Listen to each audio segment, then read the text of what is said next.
Mesdames et vous tous, messieurs, bonjour ou bonsoir selon l'heure à laquelle vous nous voyez. Bienvenue dans ce nouveau numéro du Blédard Podcast où je reçois quelqu'un d'exceptionnel, quelqu'un d'impressionnant aussi. C'est quelqu'un qui, de par son parcours, de par ses réalisations, est quelqu'un dont vous devriez avoir peur. J'ai le plaisir de recevoir aujourd'hui Monsieur Bethel Casimir. Je peux dire beaucoup de choses sur lui, mais je lui laisserai le soin de se présenter. La seule chose que je vais vous dire à propos de lui avant de lui passer la parole, c'est que c'est le numéro 1 mondial de taekwondo depuis juillet 2024. Donc, c'est pour ça que je dis qu'il est impressionnant à travers cette réalisation qui est tellement unique pour un Tchadien, mais même un Africain, c'est rare et c'est exceptionnel. Donc, salut Bethel et bienvenue sur Blédard Podcast. Bonjour, monsieur Eric. C'est vraiment un plaisir pour moi de passer sur votre podcast. Merci beaucoup. Je vais commencer par le commencement, comme on dit.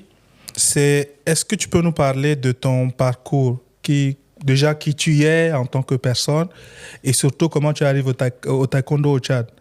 Est-ce que c'est un procédé naturel? Tu as grandi dans une famille de taekwondoïstes ou bien est-ce que c'est quelque chose que tu as regardé? Comment t'en es arrivé là?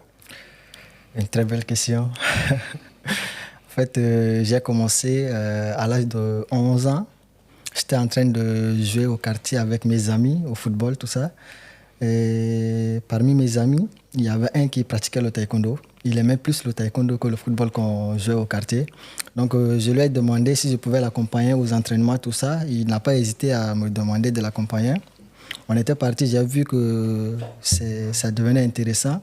Je suis revenu à la maison, j'ai demandé à mon papa de m'inscrire, sans savoir que mon papa aussi avait pratiqué le taekwondo. Donc, je lui ai demandé de m'inscrire, il m'a inscrit. Mais il ne m'a pas dit qu'il a aussi fait le taekwondo. J'étais tombé par hasard sur ses photos. Okay. Donc, quand il m'a inscrit, je prenais du plaisir. Avec des amis, on faisait... J'aime les trucs un peu brutaux quand j'étais petit, tout ça. Donc, voilà, quand j'étais tombé sur la photo de mon papa, je lui ai demandé, mais bon, il a fait le taekwondo, mais pourquoi il ne m'a pas dit tout ça? Il m'a dit, chacun doit suivre son chemin. Et comme je suis tombé sur sa photo, il a commencé par me motiver. J'ai pris plaisir, comme je venais de dire, et voilà. Ok, d'accord. Ben maintenant, à 11 ans, quand tu commences à t'entraîner avec le club et tout, à quel moment est-ce que tu décides d'en faire une carrière? Parce que si c'est initialement entamé pour le plaisir, qu'est-ce qui se passe pour que tu te dises, écoute, en fait, je vais en faire ma carrière, je vais évoluer dans ce domaine? Eh bien, déjà avant ça, ce qui m'a vraiment attiré dans cette discipline, il faut que je vous le dise d'abord, ce n'est pas seulement le côté martial, le fait de nous apprendre à comment nous défendre, tout ça qui m'a attiré. Par contre, c'est les valeurs de cette discipline qu'ils enseignent qui m'a beaucoup plus attiré. Ils nous enseignent c'est que la discipline, le respect d'autrui. Ils nous orientent comment vraiment faire face à des difficultés de la vie. C'est des choses qui m'ont beaucoup plus attiré dans cette discipline. Et pendant la pratique de cette discipline, je me suis senti vraiment dans ça parce qu'on faisait des compétitions. Et dans des compétitions, souvent j'ai gagné en fait. Je prenais du plaisir à battre mes amis, tout ça. Je me suis dit, bon, il va falloir que j'essaie de faire carré dans cette discipline. J'ai vraiment rêvé de représenter le Tchad dans une discipline sportive.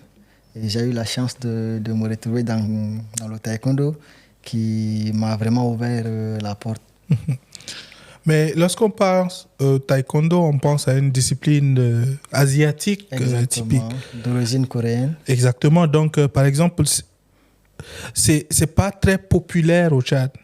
Il n'y a pas de compétition, je veux dire, sur le plan national qui soit assez attrayant. Ça veut dire qu'il n'y a pas de la télé autour, il n'y a pas de sponsor autour, il n'y a rien autour du taekwondo, à part la passion. C'est pas tellement médiatisé, mais...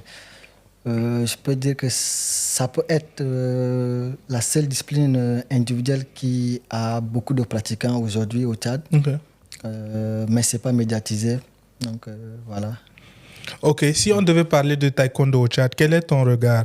Peut-être que c'est la discipline individuelle qui a le plus de pratiquants, mais est-ce que c'est une discipline où, selon ton analyse, il y aurait plus d'enthousiasme, c'est en train d'évoluer, il y a un intérêt peut-être à travers tout ce que tu réalises.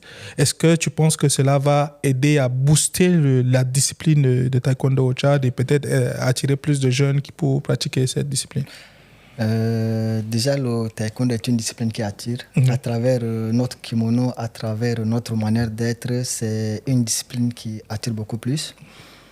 Bien que les gens pensent que on nous enseigne la violence, tout ça, mais loin de là. Aujourd'hui, à l'heure où je vous parle, il y a beaucoup de passionnés, des jeunes qui voudraient faire carrière dans cette discipline, mais qui n'ont pas eu la chance que moi j'ai aujourd'hui. Je pense que il faut qu'on leur donne la chance et puis voilà, vous allez découvrir plein de talents. D'accord, j'ai hâte. Ouais. Maintenant, je voudrais passer à là, on est à Ivry, on est en train de faire ce podcast ici en France. Je voudrais savoir, bon, avec tout ce que tu dis du taekwondo au Tchad, comment, et surtout comment tu as évolué avant d'arriver ici. Donc, pourquoi déjà tu choisis de venir ici en France et comment tu es arrivé ici, surtout? Eh bien, je n'ai pas choisi de venir en France. J'ai choisi, quand j'étais au pays, j'avais une bourse olympique. Et cette bourse olympique, je devrais choisir un centre d'entraînement qui me permettra de préparer les Jeux olympiques. Donc, j'ai choisi l'Allemagne. L'Allemagne qui m'a permis de faire 2 ans pour préparer les Jeux olympiques de Paris 2024, que malheureusement, je ne me suis pas qualifié. Et donc, après que je ne me suis pas qualifié, j'ai fait des compétitions pour pouvoir accumuler des points qui m'ont permis d'avoir un classement. C'était en juin, où mon classement était sorti. Après mon classement, ma bourse était finie. Il était question de chercher un endroit où je pourrais m'entraîner en attendant où l'État va renouveler ma bourse. J'ai choisi la France parce que ça me permettra aussi de poursuivre mes études en même temps, ma carrière. Donc, je n'ai pas choisi la France par hasard parce que la France, c'est un pays où il y a beaucoup d'opportunités, pas seulement sur le côté sport, mais sur tous les côtés, je pourrais m'en sortir. Donc, je ne suis pas là, ici en France par hasard. Ok, mais ici en France, tu es dans le club d'Asnières. Est-ce que, vu de ce que moi je sais du club d'Asnières, est-ce que ce n'est pas un endroit spécialement impressionnant? Parce qu'on voit bien que, par exemple, lors des JO de 2024, il y a eu beaucoup d'athlètes du club d'Asnières qui ont eu des médailles et tout ça. Donc, est-ce que c'est pas... Quand tu arrives au club d'Asnières, est-ce que ce n'est pas impressionnant quand même comme cadre? Eh bien, je peux dire que pour un athlète de haut niveau, ce n'est pas impressionnant parce que d'où je viens, le centre où j'ai été, en Allemagne, il y avait beaucoup d'athlètes médaillés olympiques déjà. Et donc, venir en France et puis faire partie de Asnières, c'est un grand plaisir parce que ça me permet d'affronter, de m'entraîner avec les meilleurs athlètes de ma catégorie. Et il faut avouer que Asnières, c'est le seul club ici à Paris qui a amené 3 athlètes aux Jeux olympiques et qui a aussi remporté 2 médailles aux Jeux olympiques. C'est un grand plaisir. Ça motive davantage à relever le défi. Donc, je peux dire que c'est un plaisir de me retrouver en Asnières. D'accord. Est-ce que tu dirais que à travers ton temps au club d'Asnières, qu'est-ce que tu peux analyser en termes de progression technique, peut-être même mentale, hein, en t'adaptant au cadre et au standing qu'est le club d'Asnières? Aujourd'hui, je peux dire que j'ai un mental de gagnant déjà, parce que c'est pas facile d'évoluer dans un endroit où tu es abandonné par ton pays, très honnêtement. Malgré mes efforts, malgré tout ce que je fais aujourd'hui, je peux dire que j'ai une famille que je ne pensais pas avoir. Asnières est devenue aujourd'hui une famille qui me motive davantage, qui me donne très honnêtement de l'espoir d'aller jusqu'au bout. C'est pas facile de dire tout ça, mais bon, c'est un plaisir, quoi. Ça m'intéresse de parler d'Asnières, mais tu viens d'évoquer quelque chose de spécialement important. Et ça, je voudrais qu'on puisse faire une petite parenthèse là-dessus.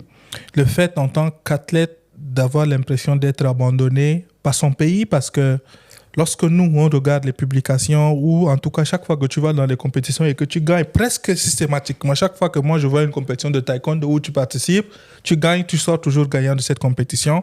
Autant je suis impressionné, autant je n'ai aucune idée de ce qu'il y a comme difficulté derrière, surtout en termes de préparation, en termes d'appui. Exactement. On a l'impression que si tu étais de n'importe quel autre pays, il y aurait une campagne autour pour te soutenir, déjà le ministère, des partenaires, même nationaux ou même étrangers, parce que tu donnes une visibilité exceptionnelle à travers ta participation et tes victoires. Exactement. Donc, est-ce que tu peux élaborer sur justement ce qu'il y a comme difficulté et surtout, pourquoi tu utilises le terme abandonné par le pays? Est-ce que, voilà, tu peux élaborer là-dessus? Déjà, le sport que je pratique va au-delà de mes intérêts personnels. C'est une question de fierté pour mon pays et pour l'Afrique en général. J'ai dit que mon pays m'a abandonné parce que du moment où j'ai besoin le plus de mon pays, je ne reçois pas leur soutien. Aujourd'hui, je suis en train de me débrouiller personnellement pour pouvoir participer à des compétitions pour faire briller le Tchad à l'échelle internationale. Pourtant, j'ai vraiment besoin de leur accompagnement et de leur suivi. Et donc,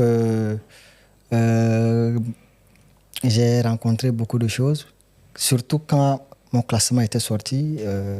Personne ne croyait en moi, personne ne pensait qu'un Tchadien allait arriver à un certain niveau. Personne ne pensait au sacrifice que je fais pour mon pays. Par contre, les responsables, même en charge du sport, essaient de me mettre le bâton dans les roues.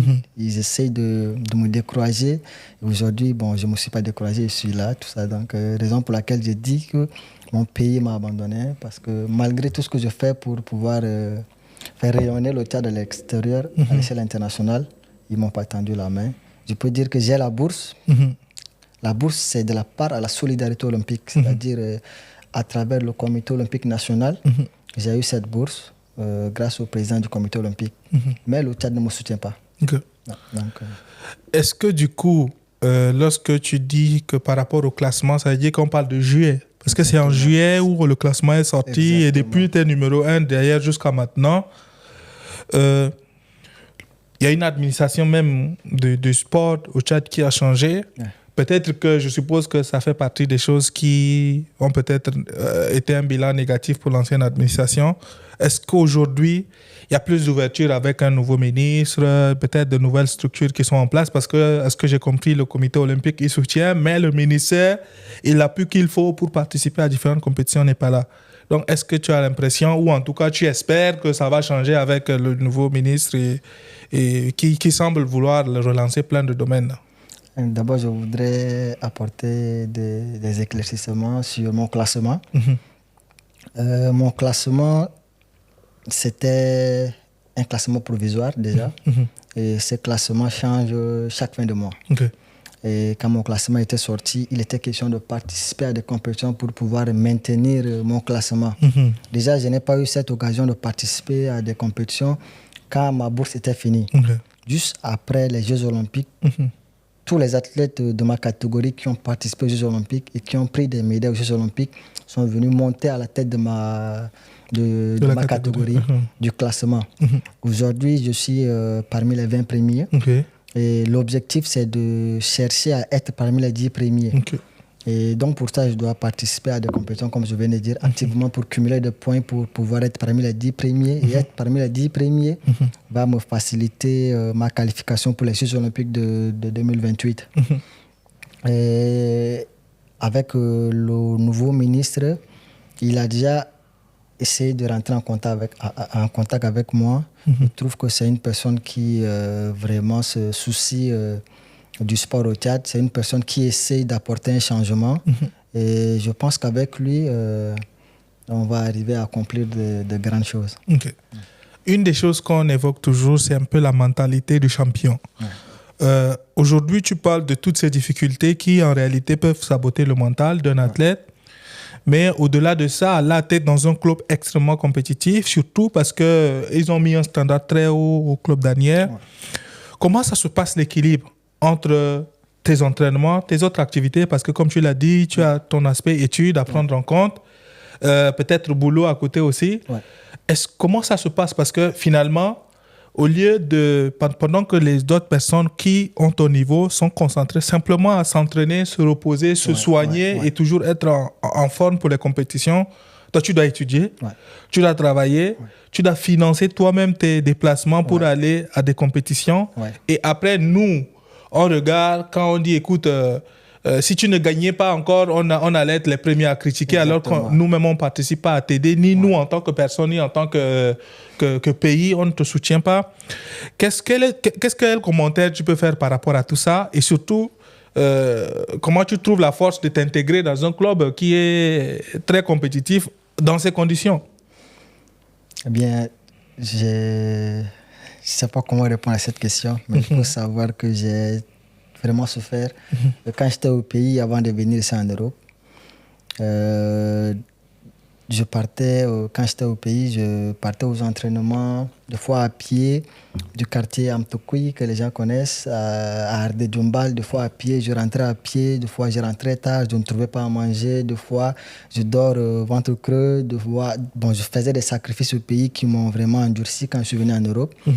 J'ai traversé des choses qui m'ont permis de réaliser que pour arriver à un certain niveau, il faut faire des sacrifices. Je me suis retrouvé ici à Paris dans ces conditions entre le boulot, les entraînements et en même temps les études. C'est pour prouver aux jeunes qui espèrent vraiment faire carrière dans n'importe quel domaine de ne pas abandonner, parce que vraiment c'est le chemin qu'on doit emprunter, qu'on doit suivre pour pouvoir atteindre son objectif. Je peux dire que le fait de cumuler plusieurs activités à la fois, ça me permet de mûrir déjà mentalement, comment je peux expliquer? C'est pas facile, très honnêtement, c'est pas facile, mais j'arrive à le faire sans me rendre compte, parce que je suis déjà habitué à cumuler plusieurs activités à la fois pour le faire. Donc voilà. Mais aujourd'hui, je voudrais me mettre dans la position de quelqu'un qui se trouve au Tchad. Je le dis parce que j'ai souvent ces conversations avec des personnes qui sont au Tchad ou dans d'autres pays africains d'ailleurs. Tout le monde dit, écoute, nous au pays, on souffre déjà.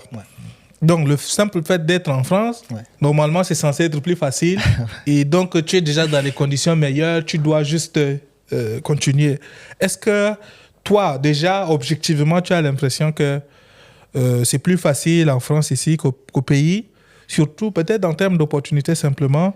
Est-ce que, par exemple, le club où tu t'entraînes finalement rend les choses un peu plus faciles que préparer tout ça si tu étais au pays? Aujourd'hui, si je suis au pays, je ne pourrais pas participer à des compétitions que je fais actuellement. J'ai eu la chance d'être en Europe parce que c'est facile. Même si l'État ne me soutient pas, je pourrais payer mon billet de bus et puis aller compétir, parce que quand tu es en Europe, c'est facile de traverser et aller dans un autre pays d'Europe, tout ça. Donc, je peux dire que l'avantage est que je suis vraiment bien placé ici en France. Et avec le manque de soutien, j'ai la possibilité de participer à des compétitions que si aujourd'hui je suis au pays, je ne pourrais même pas aller à Yaoundé. Je ne pourrais même pas traverser la frontière pour aller quelque part et puis compétir. Donc, je peux dire l'avantage est que le fait que je suis ici, avec ou sans le soutien de l'État, je peux participer à des compétitions pour ma qualification pour les Jeux Olympiques. Ok. Je voudrais qu'on parle un peu des compétitions auxquelles tu participes. En commençant par la période de juillet, comme on a évoqué tout à l'heure, où quand tu deviens le numéro 1 mondial. Bon, effectivement, il y a différentes réactions mix un peu de tout le monde. Certains qui sont contents, d'autres qui ont des doutes, y compris des autorités qui n'ont pas cru que c'était vrai, alors que c'est partout sur Internet, personne ne sait pourquoi on a eu ce débat. Mais le débat a eu lieu de la perspective externe. Mais toi, en interne, avant même que tout ça n'arrive, lorsque qu'on t'annonce, ou en tout cas le moment où tu te rends compte que tu es le numéro 1 mondial dans ta catégorie, qu'est-ce que tu ressens à ce moment-là? Comme tout autre athlète, c'est un plaisir déjà de savoir que tu es à la tête d'un classement que beaucoup d'autres athlètes convoitent. Mon classement est différent du titre champion du monde. C'est-à-dire que je suis le numéro 1 mondial il y a les champions du monde qui convoitent aussi ce titre. Tu peux être champion du monde et ne pas être numéro 1 mondial parce que être numéro 1 mondial, c'est tout un parcours. Okay. Il va falloir faire beaucoup d'efforts pour arriver à être classé numéro 1 mondial. Et comme je l'avais dit au début, mon objectif à moi, c'était de me qualifier pour les Jeux Olympiques de Paris 2024. Malheureusement, je ne me suis pas qualifié. Mais j'avais aussi pour objectif de cumuler des points pour être parmi les top 10. Et donc, comme je me suis mis très rapidement, après que j'ai perdu ma qualification, à cumuler des points sans se rendre compte, je me suis retrouvé à la tête de ma catégorie. Ce qui m'a encore plus motivé, galvanisé à faire beaucoup plus. Quand le classement était sorti pendant la période des Jeux Olympiques, je me suis vu à la tête de ma catégorie, mais j'ai dit, mais waouh! J'ai raté ma qualification et un mois plus tard, je me retrouve à la tête de ma catégorie. C'est que je peux mieux faire. Donc voilà, je me suis remis aussi, depuis ce jour-là, à participer à des compétitions pour pouvoir être quand même parmi les top 10. Okay. Donc c'est vraiment une fierté. J'ai senti ce sentiment de fierté, mais c'est un poids, vous savez, être à la tête de sa catégorie, c'est vraiment un challenge. Tu ne peux pas maintenir ce classement parce que les menaces viennent de partout. Tous les athlètes convoitent ce classement. Et il va falloir que je fasse beaucoup d'efforts pour pouvoir ne serait-ce qu'être parmi les top 10. Okay. En plus, en 2025, je sais que quand on a discuté, tu étais en Suisse. Ouais. Et ensuite, après, tu étais allé en Slovénie où tu as encore gagné.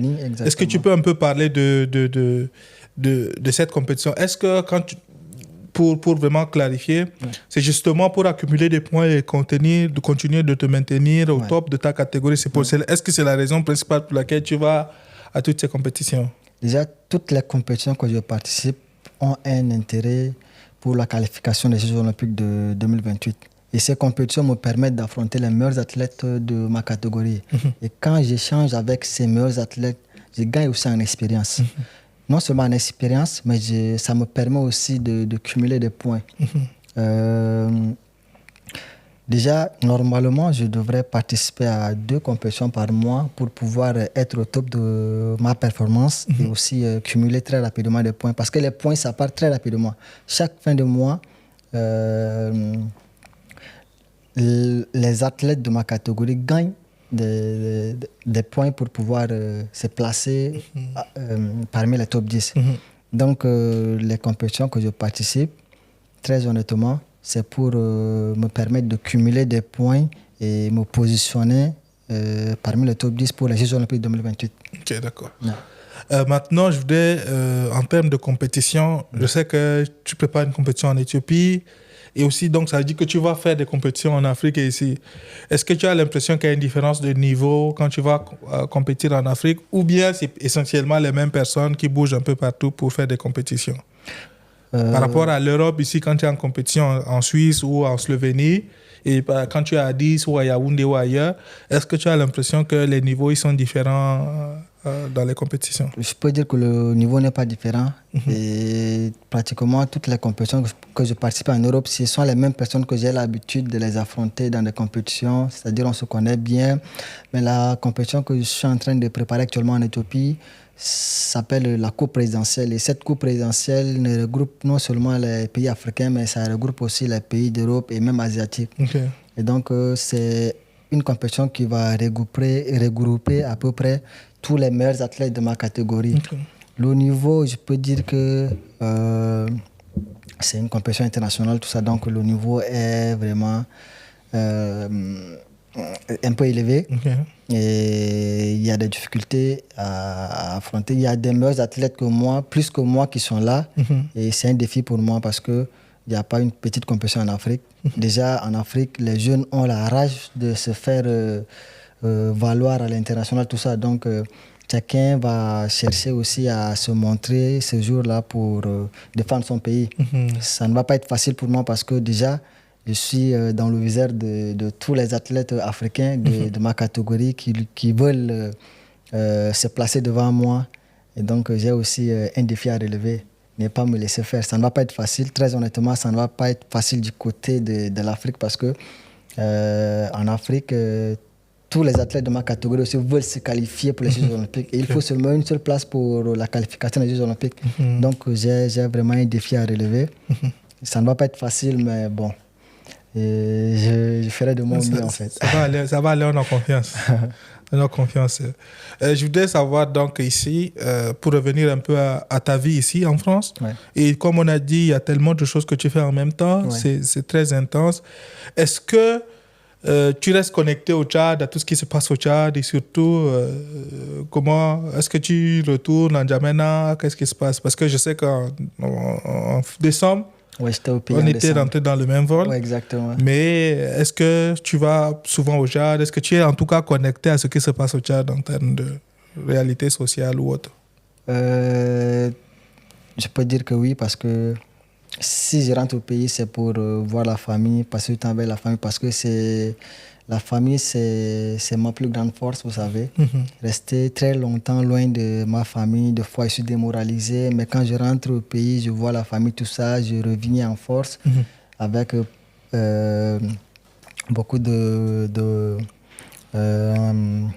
rage encore de faire la fierté de ma famille. Et quand je suis en Europe, c'est juste pour me concentrer sur ma carrière, c'est juste pour me concentrer sur les compétitions à venir. Donc, entre le pays et l'Europe, je ne fais pas 2 semaines au pays. Par contre, en Europe, je passe pratiquement l'année carrément en Europe. Et c'est aussi un sacrifice qu'un athlète doit faire. C'est loin de ses proches pour pouvoir atteindre ses objectifs également. Ça fait partie de notre parcours. Peut-être que je me disais, quand tu disais que tu es allé au pays, je me disais, peut-être que tu pars prendre quelques ngrimba pour venir taper les gens ici, mais si c'est pour la famille, c'est toujours une bonne chose. Je suis un croyant et moi, ma force, c'est Dieu. Donc, même pendant mes compétitions, avant de monter sur le tatami, j'ai pris, je demande à Dieu de me protéger parce que même mon adversaire prie. Donc, le plus important, c'est de prier pour ne pas avoir de blessures. Et donc, voilà. Bah oui, tu es sur la bonne voie, sur la bonne voie et puis je t'encourage vivement dans ce sens. Merci. Est-ce que lorsque tu envisionnes ta carrière, est-ce que tu t'imagines un jour, surtout parce que quand tu es ici, que ce soit en hier dans ton club, je pense qu'en termes de technologie, en termes d'expérience, en termes de progression, comme tu l'as dit, tu as gagné beaucoup. Est-ce qu'un jour, tu envisionnes donc transmettre ça d'une certaine façon au Tchad, que ce soit avec un club de taekwondo, peut-être une salle où tu vas entraîner tes gars, ou en tout cas accompagner peut-être des prochains athlètes, ou même maintenant, si tu as la possibilité de pouvoir inviter d'autres athlètes ici pour s'entraîner avec toi et peut-être avoir accès à ces clubs qui ne sont pas toujours ouverts à tout le monde, mais peut-être au numéro 1 mondial, tu peux aller dans n'importe quel club dans le monde, ce n'est pas le cas de tout le monde. Est-ce qu'un jour, tu envisionnes donc transmettre cela à d'autres et puis essayer de faire monter d'autres athlètes dans ton domaine? J'ai bien plus qu'une vision d'enseigner aux jeunes. Il faut savoir que le taekwondo, ça inspire beaucoup plus. Déjà aujourd'hui, je peux dire que j'ai une chance d'être une figure pour les jeunes qui aimeraient suivre mes pas. Et à travers ce que je fais, j'essaie de les motiver déjà parce que dans un pays comme le nôtre, le sport n'est pas vraiment valorisé à un point où on peut avoir de l'espoir pour créer un centre, comme vous venez de dire. Mais tout est une question de sacrifice. Déjà qu'il y a l'amour de cet art, rien ne peut vraiment m'empêcher d'aider les jeunes qui aimeraient suivre mes pas. Donc, je pense que après ma carrière, certainement, je vais aider tous les jeunes qui aimeraient également faire carrière dans cette discipline à pouvoir espérer représenter le Tchad à l'échelle internationale comme je le fais. Okay. Là, aujourd'hui, on parle d'Anières depuis tout à l'heure, mais aussi d'autres clubs ici avec beaucoup d'opportunités. Si moi, je dis, écoute, je vais faire un partenariat avec les clubs pour que des athlètes tchadiens puissent venir s'entraîner ici, pas que dans le domaine du taekwondo, mais peut-être qu'il y a des boxeurs qui ont besoin d'être bien encadrés, d'autres athlètes de haut niveau qui ont besoin de faire, d'avoir une visibilité. Basée sur ton expérience, qu'est-ce que tu recommanderais pour au moins avoir accès à des clubs d'un certain standing ici en France? Bon, avant de répondre à votre question, je vais être franche avec vous. J'étais boursier de la solidarité olympique. Si je peux me permettre d'appeler le nom d'Israël, Larcher, de ma grande sœur Karine Garlamdana et de Clarisse Demos. On était tous des boursiers. Aujourd'hui, eux, ils se retrouvent au pays et moi, je suis en Europe. Imaginez que si je me retrouve au pays, aujourd'hui, personne ne va entendre parler de moi. Personne ne va dire que non. Bon, aujourd'hui, je suis en train de faire des compétitions, je cumule des médailles. Personne ne peut dire ça parce que je me suis retrouvé au pays et personne ne sait ce que je ferai au pays. Aujourd'hui, personne ne sait ce qu'ils font au pays. C'est-à-dire, le fait de me retrouver ici à Paris, c'est un combat personnel. Pour ma carrière à moi, j'essaie de rester dans des compétitions étant ici en Europe. Asnières, c'est une chance parce que pendant mes compétitions, j'ai souvent rencontré l'équipe Asnières et l'entraîneur en personne qui m'a suivi quand je faisais mes compétitions. Il m'a vraiment apprécié. On a eu à échanger les contacts. Et voilà, le fait de me retrouver ici à Paris, j'ai choisi directement Asnières. Malgré qu'Asnières est à 2 heures de là où j'habite, j'essaye de venir quand même constamment aux entraînements. Je peux dire que c'est un avantage et c'est une porte qui s'ouvre aussi pour d'autres jeunes, comme vous venez de dire, au pays. Tout dépend des moyens. Tout dépend des moyens. Si les moyens permettent, en collaboration avec Asnières, on peut faire venir d'autres jeunes qui voudraient faire carrière dans ces disciplines. Donc, très honnêtement, tout dépend des moyens et de la volonté des jeunes. Maintenant que tu es, je vais dire, dans des conditions d'entraînement, en tout cas, qui sont vraiment optimales, notamment dans le club d'Asnières dont on a évoqué, est-ce que tu as des projets, une certaine vision, notamment, est-ce que JO 2028, c'est déjà en cours de préparation ou voilà, quelle est ta vision dans ce sens? On parle des Jeux Olympiques et préparer les Jeux Olympiques, ça demande non seulement les sacrifices de l'athlète, ça demande vraiment des moyens et l'État doit s'investir. C'est pas aller juste pour participer comme les autres qui ont l'habitude d'aller aux Jeux Olympiques et revenir. Il s'agit d'aller prendre une médaille olympique pour un pays. Je fais de mon mieux pour représenter le Tchad à titre personnel. Représenter un pays, déjà, c'est pas facile. Combien de fois aller aux Jeux Olympiques? J'ai un challenge. Je dois passer par des compétitions pour pouvoir représenter le pays. Cumuler des points. Déjà, ça demande à investir, ça demande des moyens. Je peux faire des compétitions et si l'État n'investit pas, je ne pourrais pas me qualifier aux Jeux Olympiques. Comme je viens de dire, c'est un challenge. J'ai ce qu'on appelle les grands prix. Je dois participer à ces grands prix qui regroupent les meilleurs athlètes au monde, les 32 meilleurs athlètes au monde, les affronter dans des compétitions pour pouvoir mieux les connaître et cumuler des points pour enfin arriver aux Jeux Olympiques. Et donc, ça demande beaucoup de travail et beaucoup de sacrifices personnels et aussi de l'État pour arriver aux Jeux Olympiques. Rester comme ça, croiser les bras, attendre par exemple une année pour pouvoir mettre la pression sur l'athlète, lui demander de s'entraîner pour se qualifier. C'est ce qui se passe. Aujourd'hui, tous les athlètes sont au repos au Tchad. Je peux dire ils sont au repos. Ils attendent que le comité olympique, ou soit le ministère, leur demande de préparer les Jeux olympiques. C'est là où ils vont commencer par courir de gauche à droite pour mettre la pression aux athlètes. Et si ces athlètes ne font pas de résultats, ils vont remettre la faute sur les athlètes. Donc aujourd'hui, je suis en train de faire de mon mieux pour ma qualification personnelle, faire des compétitions, même si l'État ne me soutient pas. Participer déjà au Grand Prix c'est le Grand Prix qui est important pour moi. Si je participe déjà au Grand Prix, ma qualification sera directement d'office par point. Je ne pourrai pas revenir maintenant faire la qualification zone Afrique. Donc, comme je viens de dire, c'est un challenge que je dois relever ces défis. Voilà. Pour Ok. Quand tu parles des challenges des athlètes tchadiens, je suis en train je voudrais faire un parallèle par rapport au domaine du foot. On a vu des athlètes tchadiens, Marius, dont tu portes les maillots, Amine, Eric. Il y a plein d'autres footballeurs qui ont décidé de mettre une pause à l'équipe nationale pour exactement les mêmes difficultés que tu évoques, notamment le fait que le ministère ou la fédération les abandonne. Le ministère, il n'y a pas de plan, il n'y a pas de vision pour développer et en tout cas s'assurer qu'il y ait une équipe compétitive.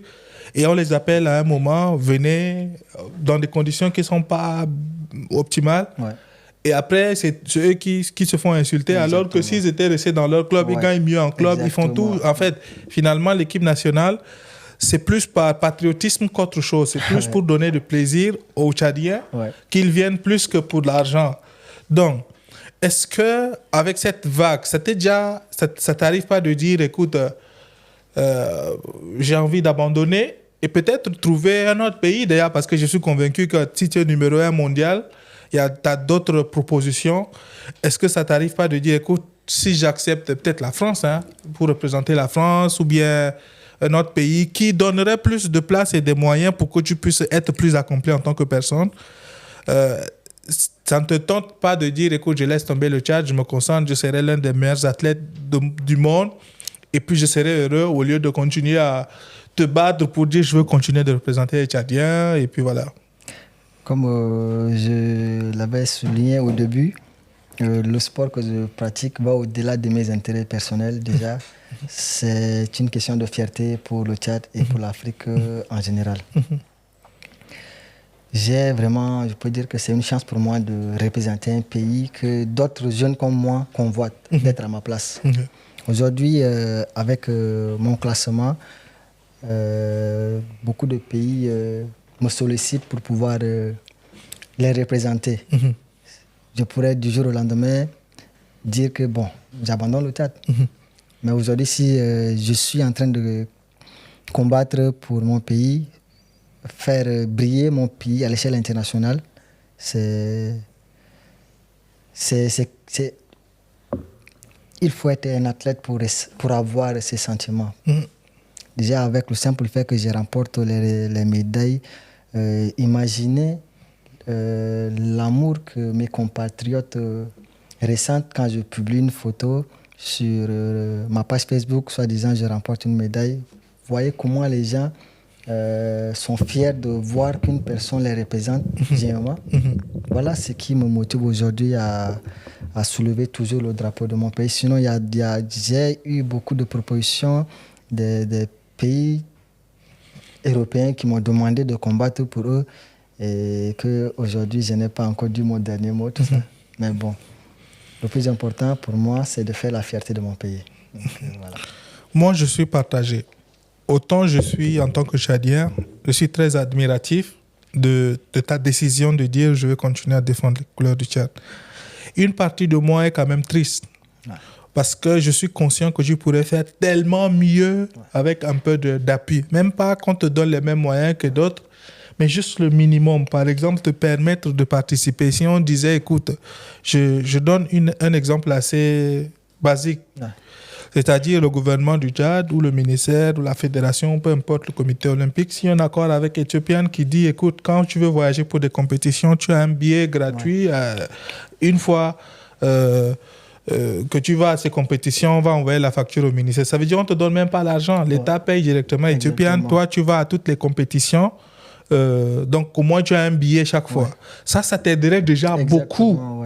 Parce que du coup, ça te permet, toi, de ne pas te soucier. Est-ce que je peux participer à une compétition? Tu peux déjà te rendre sur place. Si tu es en bonne santé, tu vas pouvoir participer. Maintenant, si d'autres partenaires privés peuvent appuyer, ou même toi, déjà avec tes efforts, te loger, te nourrir et faire ça, c'est gérable.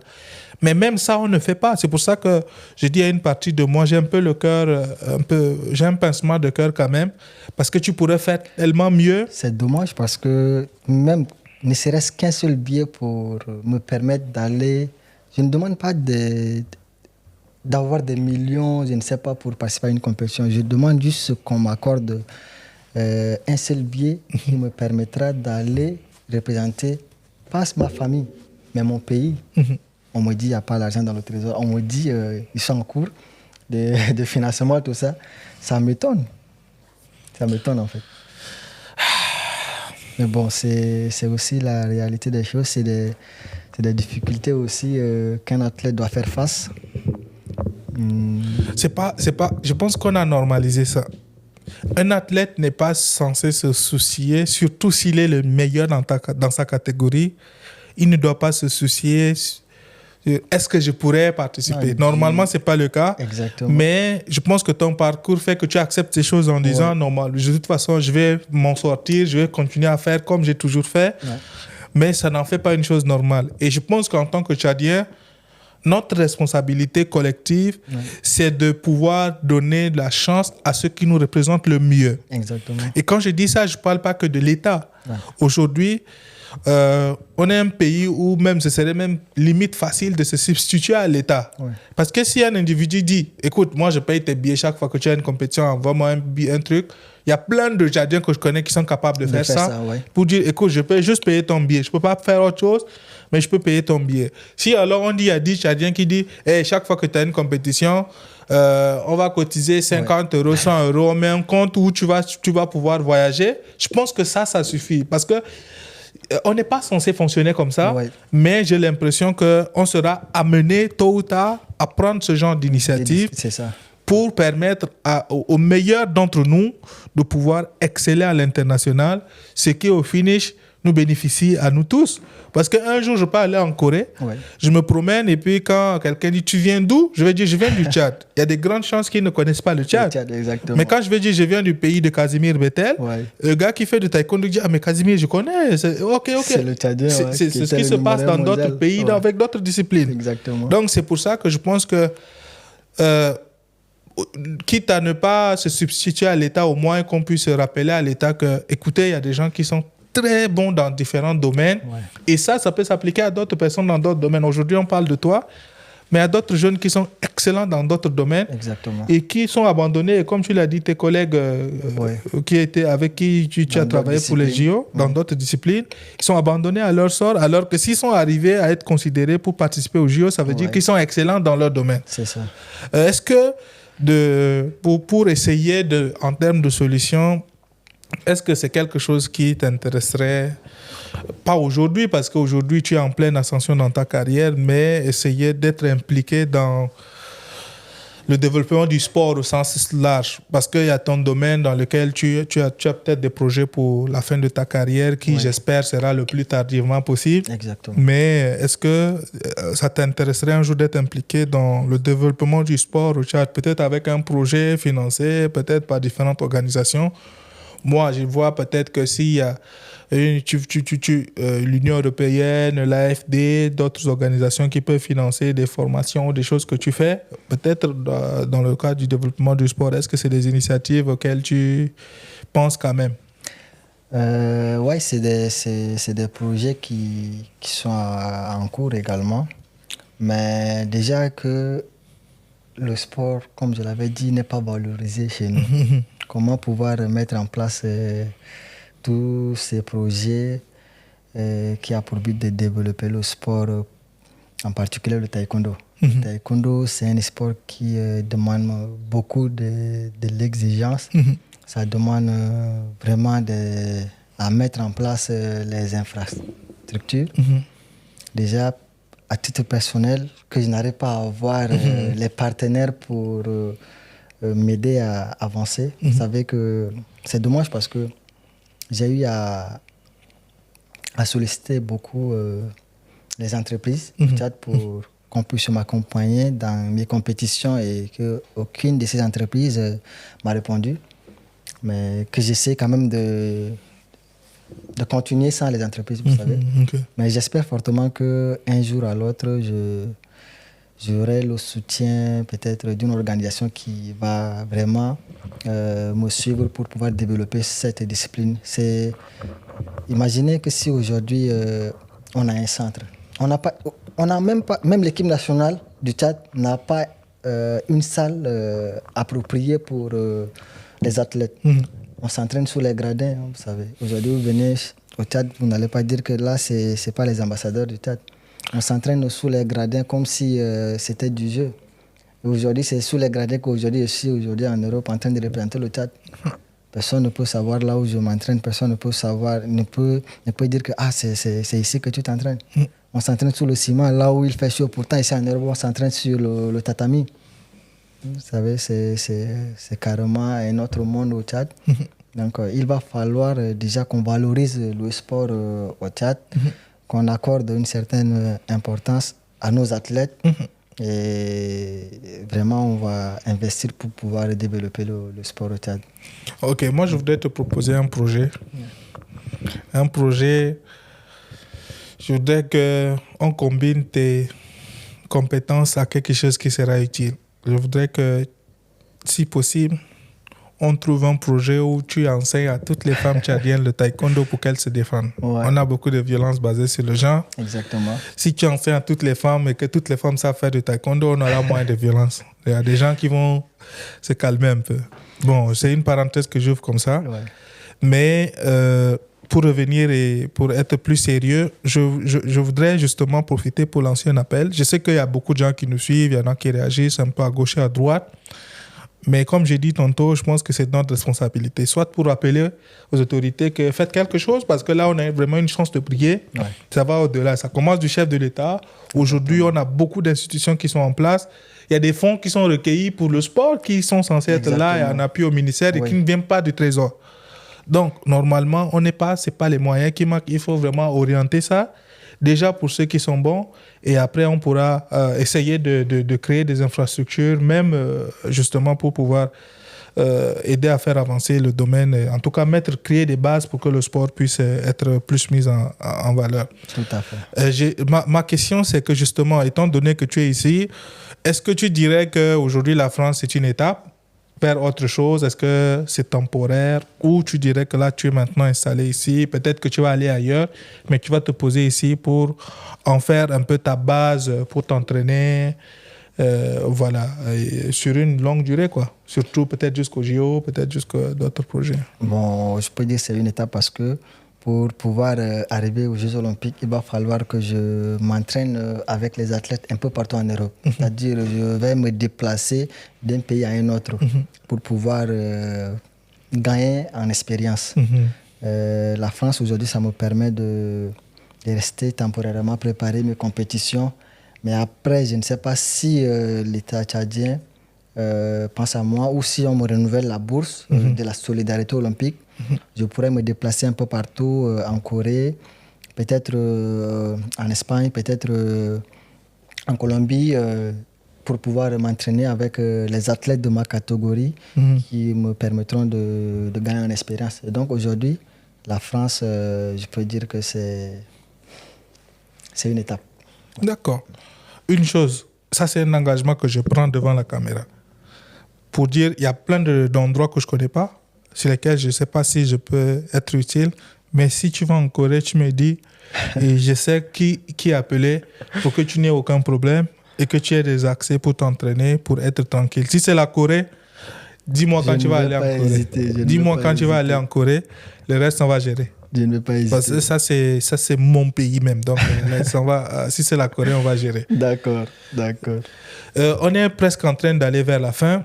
Maintenant, je sais qu'on n'a pas pris un accent spécial sur ton parcours et tout ça, mais on sait à quel point il est inspirant, il est parsemé de leçons de vie et surtout de persévérance, de résilience dans ton domaine. Si je te demandais quel conseil tu peux donner à un jeune Africain, parce que je sais qu'aujourd'hui, on a des gens qui sont dans des campagnes un peu partout qui nous suivent, parce qu'on a des partenariats avec des radios et tout, qui nous suivent. Quel conseil tu pourrais donner à un jeune Tchadien, peut-être africain, qui te suit, qui peut-être se trouve dans les conditions où tu étais avant d'arriver ici? Quel conseil tu pourrais lui donner? Bien, j'ai rêvé étant petit pour représenter le pays. Et aujourd'hui, j'ai eu la chance de le faire. C'est parce que j'ai cru en moi. Et tout ce que moi, je vais leur dire comme conseil, c'est de croire en leur talent, c'est de croire en eux. Et s'ils ont l'opportunité de faire quelque chose qui va faire plaisir à toute une nation, qu'ils croient en eux, qu'ils foncent, même les yeux fermés, avec ou sans le soutien, ils vont arriver à réaliser leurs rêves. J'ai cru en moi, malgré les difficultés que j'ai traversées, malgré tout ce que j'ai enduré, j'ai cru sans douter en moi. Aujourd'hui, Dieu m'a placé là où je suis. Il faut toujours mettre Dieu devant dans tout ce qu'on fait. Il faut croire. Déjà, la famille fait partie d'une grande force. Et donc, il faut croire en soi, croire en sa famille, croire en Dieu. Et voilà, on va arriver à notre objectif. Et donc, beaucoup de courage à tous ces jeunes-là qui rêvent grand. Et il ne faut pas qu'ils abandonnent parce que le chemin est long. Quand le chemin est long, on a des difficultés, on a des étapes à traverser, tout ça. Et ce sont ces difficultés-là qui fait de nous ce que nous sommes. D'accord. Beaucoup de courage à tous ces jeunes-là qui aimeraient emboîter également mes pas. D'accord. Encore une catégorie, si tu avais un mot à dire aux gouvernants, des gens qui ont le pouvoir de décision dans le sport de façon générale et surtout des décisions qui vont t'impacter, qu'est-ce que tu pourrais leur dire? Que ce soit le ministre de la Jeunesse et des Sports, le président du comité, en tout cas le comité olympique dans son ensemble, ou bien de ta fédération? On sait que le sport, c'est pas une simple activité physique. Le sport, ça va au-delà de ce que nous pensons. Aujourd'hui, je me retrouve en train de représenter tout un continent, c'est-à-dire l'Afrique. Il est question maintenant que mon pays me soutienne. Ce que je vais dire aujourd'hui, je l'ai toujours dit quand je fais mes émissions, tout ça, et à travers votre micro que je vais vraiment vous remercier. Je voudrais vraiment leur demander d'investir dans le sport parce que c'est pas quelque chose qu'on doit négliger. Aujourd'hui, nos voisins sont en train de s'épanouir, de leurs athlètes qui font des résultats pour pouvoir développer leur pays. Pendant ce temps, nous, on est en train de les observer à travers la télé, les réseaux sociaux. Ça ne nous aide pas en fait. Il va falloir qu'on essaye de créer quelque chose. Et donc l'État vraiment doit penser aux athlètes, doit penser à nous pour nous aider.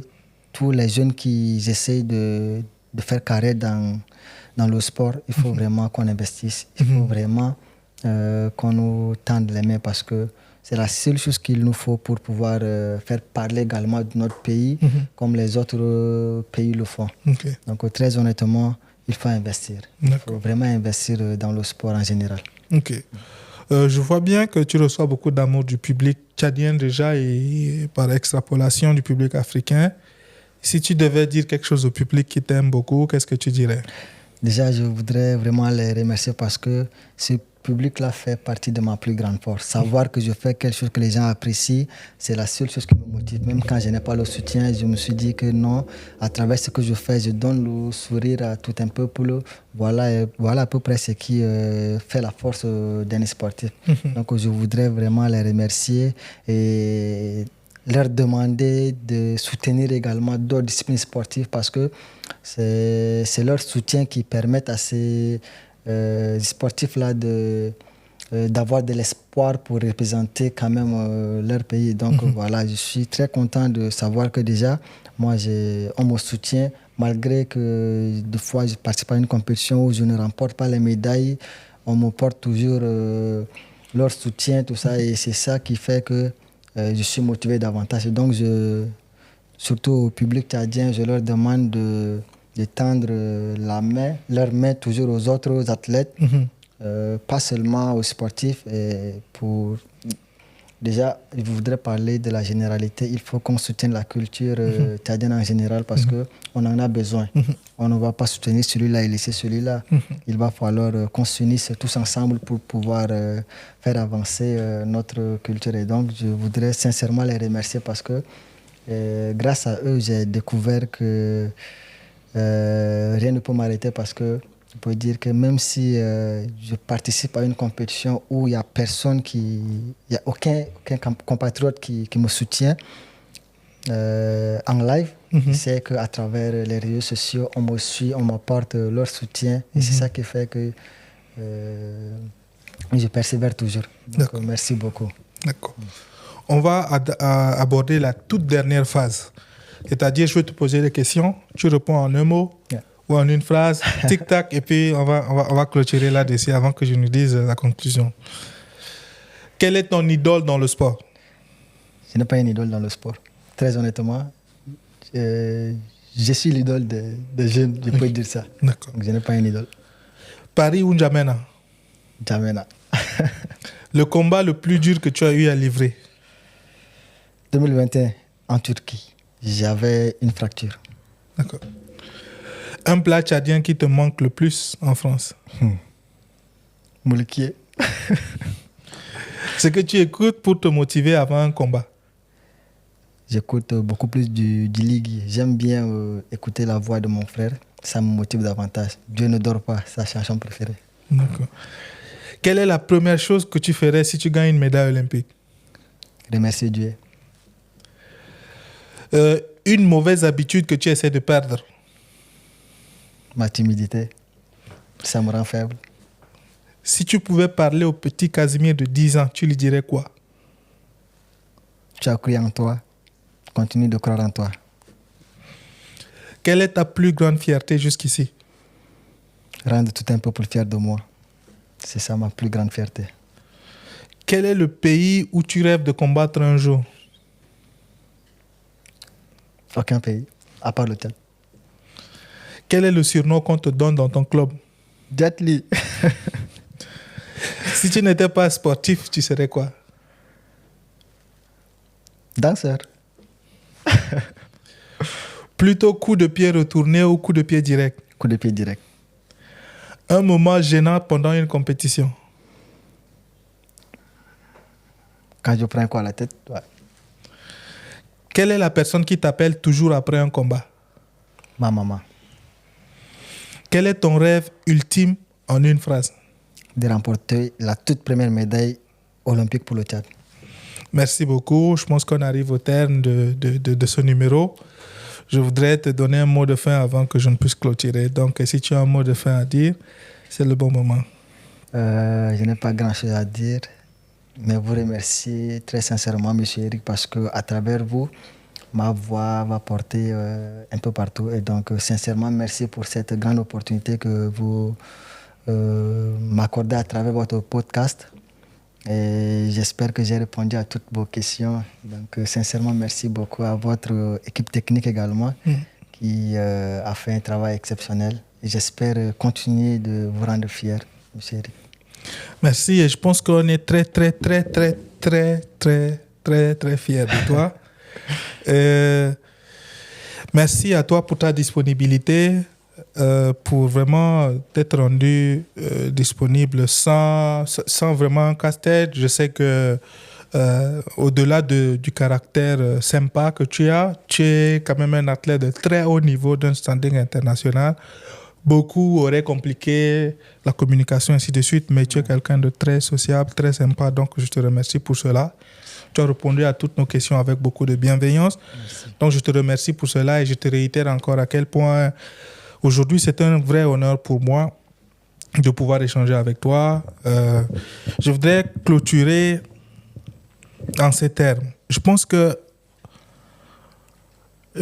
pour moi, ce qui est impressionnant lorsque j'échange avec toi, c'est que pour moi, tu es l'archétype du Tchadien. Ça veut dire, lorsqu'on pense à un Tchadien, tu es ce que j'imagine le Tchadien est censé être. Déjà, à travers ta personnalité, quelqu'un d'extrêmement discipliné, mais hyper sympa, quelqu'un de terre à terre, quelqu'un avec qui on peut parler de tout sans vraiment se prendre la tête. Tu es quelqu'un qui n'a peur de rien. D'ailleurs, ça se voit dans tes combats et dans tout ce que tu réalises. C'est pour ça que tu es au niveau où tu es. Nous, les Tchadiens, nous sommes des gens avec un cœur de lion. Ça veut dire... Nous n'avons peur de personne, nous sommes prêts à aller au combat. C'est pour ça que notre armée est si exceptionnelle. C'est pour ça que malgré nos faiblesses, notre jeunesse est si résiliente. Et c'est pour ça que je dis que tu es la quintessence de cette chose-là qui peut définir le Tchadien. Nous, les Tchadiens, nous sommes aussi extrêmement patriotes, malgré les difficultés, parce que chaque fois que je rencontre des Tchadiens qui font des choses exceptionnelles, ils ont d'autres opportunités. Ils ont la possibilité même de changer de pays et de nationalité. Même ceux qui ont d'autres nationalités continuent d'être attachés au Tchad. Exactement. Nous sommes, je dis aussi que nous sommes un peuple qui est extrêmement frustré par sa gouvernance, mais qui n'abandonne pas. Ouais. Ça veut dire qu'on sait que ça ne va pas. Quand on est dehors, on a envie de rentrer. Quand on rentre, on est frustré parce qu'on trouve des situations tellement horribles. Aujourd'hui, si on repart dans l'actualité, on va très vite tomber sur des choses qui ne nous plaisent pas. Et on critique, on dit que ça ne va pas, on en a marre, on veut partir. Mais pour ceux qui sont à l'étranger, dès qu'on sort 2 jours, le Tchad nous manque, on a envie de rentrer. Et donc, on est un peu otage de ce patriotisme-là. Donc, il y a ce patriotisme que tu représentes de façon exceptionnelle. Donc, je te tire chapeau pour tout cela. Merci. Je pourrais encore dire toutes les autres qualités que tu as et qui, aujourd'hui, sont une inspiration, non seulement pour moi, mais qui représentent valablement ce que c'est qu'être un Tchadien. Et je te tire chapeau. Et c'est pour ça que je souhaite vivement que tu puisses encore être sur des plateformes plus grandes, plus mondiales, où on va regarder, merci. On va dire c'est ça le Tchadien. Ouais. Et c'est ça le genre de Tchadien qu'on veut mettre en lumière. Donc, merci à toi. Merci beaucoup. Et j'espère que ce numéro aura été captivant, intéressant pour ceux qui vont regarder. Et je souhaite bonne soirée, bonne journée à tous ceux qui nous regardent. Et rendez-vous au prochain numéro. Peace.